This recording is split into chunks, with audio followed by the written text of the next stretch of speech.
IMO, le congrès immobilier FNAIM. Côté start-up, cette fois-ci, je suis avec Valentin. Bonjour Valentin. Bonjour.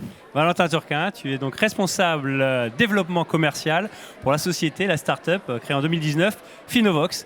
Côté start-up, c'est parti. Super. Bonjour, donc Valentin Turquin, je suis donc responsable du développement commercial chez Finovox.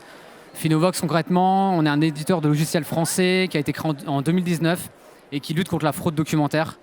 Après 3 ans d'R&D, le produit a vu le jour en 2022 dans un contexte un petit peu particulier et qui montre qu'il y a une vraie valeur ajoutée à utiliser une solution comme Finovox, puisque en fait, il faut savoir qu'aujourd'hui, la fraude documentaire représente un préjudice de 42 milliards d'euros en France par an, ce qui est vraiment significatif. Et pour parler un petit peu plus spécifiquement de l'immobilier, il faut savoir que 10% des dossiers de location contiennent un faux document.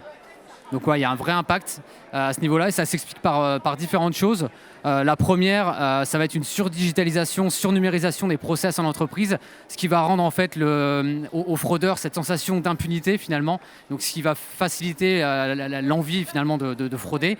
Et le deuxième point, c'est l'accès de plus en plus simple à des outils de falsification de documents ou des outils de création de toutes pièces, voire même l'accès à des réseaux via TikTok, via Snapchat, via Telegram, ce qui permettent en fait de récupérer des templates de faux documents. Et donc en fait, ça va forcément faciliter l'utilisation de documents falsifiés. Donc ça c'est le premier point. Ensuite Finovox, donc nous on s'est créé, on est une solution donc, qui permet de détecter instantanément si un document a été falsifié. Et à partir du moment où on va détecter si le document a été falsifié, on va être capable de vous dire concrètement qu'est-ce qui a été modifié sur le document en vous apportant un élément tangible.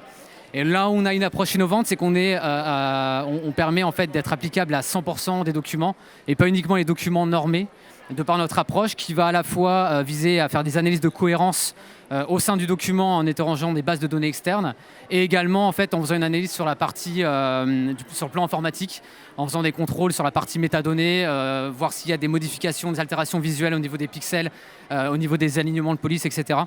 Et donc voilà, c'est cette approche qui nous permet d'être applicable à tout flux documentaire de tout type d'entreprise, tout secteur d'activité confondu. Voilà, donc je vous remercie pour l'écoute. Merci beaucoup Valentin, ici en direct d'IMO. Mauvaise nouvelle pour donc les fraudeurs. Merci beaucoup Valentin. Merci à vous.